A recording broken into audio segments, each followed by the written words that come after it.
Chinnaswamy green signal cricket ಅಭಿಮಾನಿಗಳಿಗೆ good news.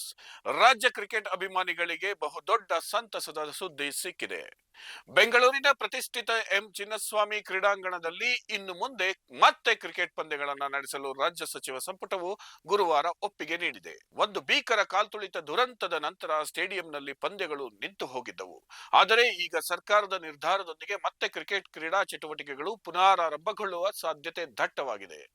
ಸುವರ್ಣ ವಿಧಾನಸೌಧದಲ್ಲಿ ಮುಖ್ಯಮಂತ್ರಿ ಸಿದ್ದರಾಮಯ್ಯ ಅವರ ಅಧ್ಯಕ್ಷತೆಯಲ್ಲಿ ನಡೆದ ಸಚಿವ ಸಂಪುಟ ಸಭೆಯಲ್ಲಿ ಕೆಲವೊಂದು ಕಟ್ಟುನಿಟ್ಟಿನ ಷರತ್ತುಗಳ ಸಮೇತ ಚಿನ್ನಸ್ವಾಮಿ ಕ್ರೀಡಾಂಗಣದಲ್ಲಿ ಕ್ರಿಕೆಟ್ ಪಂದ್ಯಗಳನ್ನು ಆಯೋಜಿಸಲು ಅನುಮೋದನೆ ದೊರೆತಿದೆ ಎಂದು ತಿಳಿದು ಬಂದಿದೆ. ಪಂದ್ಯಗಳ ಆಯೋಜನೆ ಸಂಬಂಧಿಸಿದಂತೆ ಜನಾಭಿಪ್ರಾಯ ಸಂಗ್ರಹದ ಜೊತೆಗೆ ಅಗತ್ಯ ನಿಯಮಗಳನ್ನು ರೂಪಿಸುವ ಜವಾಬ್ದಾರಿಯನ್ನು ಗೃಹ ಸಚಿವರಿಗೆ ವಹಿಸಲಾಗಿದೆ ಎಂದು ಹೇಳಲಾಗಿದೆ.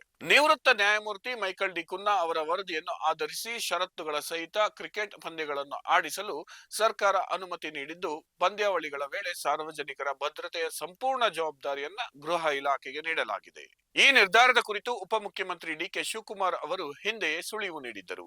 ಬುಧವಾರ ಬೆಳಗಾವಿಯ ಸರ್ಕಿಟ್ ಹೌಸ್ನಲ್ಲಿ ಕರ್ನಾಟಕ ರಾಜ್ಯ ಕ್ರಿಕೆಟ್ ಸಂಸ್ಥೆ ನೂತನ ಅಧ್ಯಕ್ಷ ವೆಂಕಟೇಶ್ ಪ್ರಸಾದ್ ಅವರು ತಮ್ಮನ್ನು ಭೇಟಿ ಮಾಡಿದ ನಂತರ ಮಾತನಾಡಿದ ಡಿಸಿಎಂ, ಕ್ರಿಕೆಟ್ ಟೂರ್ನಿಗಳನ್ನು ನಿಲ್ಲಿಸಬೇಕು ಎನ್ನುವ ಉದ್ದೇಶ ನಮಗಿಲ್ಲ, ಆದರೆ ಜನಜಂಗುಳಿಯ ನಿಯಂತ್ರಣ ಕ್ರಮಗಳ ಬಗ್ಗೆ ಗಂಭೀರವಾಗಿ ಆಲೋಚಿಸಬೇಕು. ಮೈಕಲ್ ಡಿ ಖುನ್ನಾ ಸಮಿತಿ ನೀಡಿರುವ ಸಲಹೆಗಳನ್ನು ಹಂತ ಹಂತವಾಗಿ ಪಾಲನೆ ಮಾಡುವುದು ನಮ್ಮ ಸರ್ಕಾರದ ಆಲೋಚನೆ ಎಂದು ತಿಳಿಸಿದ್ದರು. ಸಚಿವ ಸಂಪುಟದ ಈ ನಿರ್ಧಾರದಿಂದ ಮುಂಬರುವ ದಿನಗಳಲ್ಲಿ ಮತ್ತೆ ಬೆಂಗಳೂರು ಕ್ರೀಡಾಂಗಣ ಮತ್ತೆ ಕ್ರಿಕೆಟ್ನ ರೋಮಾಂಚಕ ಕ್ಷಣಗಳಿಗೆ ಸಾಕ್ಷಿಯಾಗುವುದು ನಿಶ್ಚಿತ.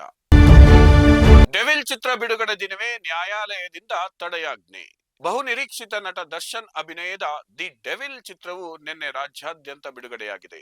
ಸಿನಿಮಾ ವೀಕ್ಷಿಸಿದ ಅಭಿಮಾನಿಗಳು ಚಿತ್ರಕ್ಕೆ ವ್ಯಾಪಕ ಮೆಚ್ಚುಗೆ ವ್ಯಕ್ತಪಡಿಸಿದ್ದಾರೆ. ಆದರೆ ಚಿತ್ರದ ಬಿಡುಗಡೆಯ ಜೊತೆಗೆ ನ್ಯಾಯಾಲಯದ ಒಂದು ವಿಶೇಷ ಆದೇಶ ಈಗ ತೀವ್ರ ಚರ್ಚೆಗೆ ಗ್ರಾಸವಾಗಿದೆ. ದಿ ಡೆವಿಲ್ ಚಿತ್ರಕ್ಕೆ ಸಂಬಂಧಿಸಿದ ರೇಟಿಂಗ್ ಮತ್ತು ವಿಮರ್ಶೆಗಳನ್ನು ಬುಕ್ ಮೈ ಶೋನಂತಹ ಆನ್ಲೈನ್ ವೇದಿಕೆಗಳಲ್ಲಿ ನಿಷ್ಕ್ರಿಯಗೊಳಿಸಲಾಗಿದೆ. ನ್ಯಾಯಾಲಯದ ಆದೇಶಕ್ಕೆ ನಿರ್ದಿಷ್ಟ ಕಾರಣಗಳು ತಕ್ಷಣಕ್ಕೆ ಲಭ್ಯವಾಗದಿದ್ದರೂ ಸದ್ಯ ಚಿತ್ರಕ್ಕೆ ಯಾವುದೇ ರೇಟಿಂಗ್ ನೀಡಲು ಅಥವಾ ವಿಮರ್ಶೆ ಬರೆಯಲು ಅವಕಾಶವಿಲ್ಲ. ಸಾಮಾನ್ಯವಾಗಿ ಚಿತ್ರ ವೀಕ್ಷಿಸಿದ ಬಳಿಕ ಪ್ರೇಕ್ಷಕರು ಬುಕ್ ಮೈ ಶೋ ಮೂಲಕ ತಮ್ಮ ಪ್ರತಿಕ್ರಿಯೆಗಳನ್ನು ನೀಡುತ್ತಾರೆ. ಆದರೆ ದಿ ಡೆವಿಲ್ ಪುಟದಲ್ಲಿ ರೇಟಿಂಗ್ ನೀಡಲು ಪ್ರಯತ್ನಿಸಿದಾಗ ಕೋರ್ಟ್ ಆದೇಶದಂತೆ ರೇಟಿಂಗ್ ಹಾಗೂ ವಿಮರ್ಶೆಯನ್ನ ನಿಷ್ಕ್ರಿಯಗೊಳಿಸಲಾಗಿದೆ ಎಂದು ಆಪ್ ನಲ್ಲಿ ಸ್ಪಷ್ಟವಾಗಿ ತೋರಿಸುತ್ತಿದೆ. ನಟ ದರ್ಶನ್ ತೂಗುದೀಪ ಅವರು ಚಿತ್ರದುರ್ಗದ ರೇಣುಕಾಸ್ವಾಮಿ ಕೊಲೆ ಪ್ರಕರಣಕ್ಕೆ ಸಂಬಂಧಿಸಿದಂತೆ ನ್ಯಾಯಾಂಗ ಬಂಧನದಲ್ಲಿರುವುದು ತಿಳಿದಿರುವ ವಿಚಾರ.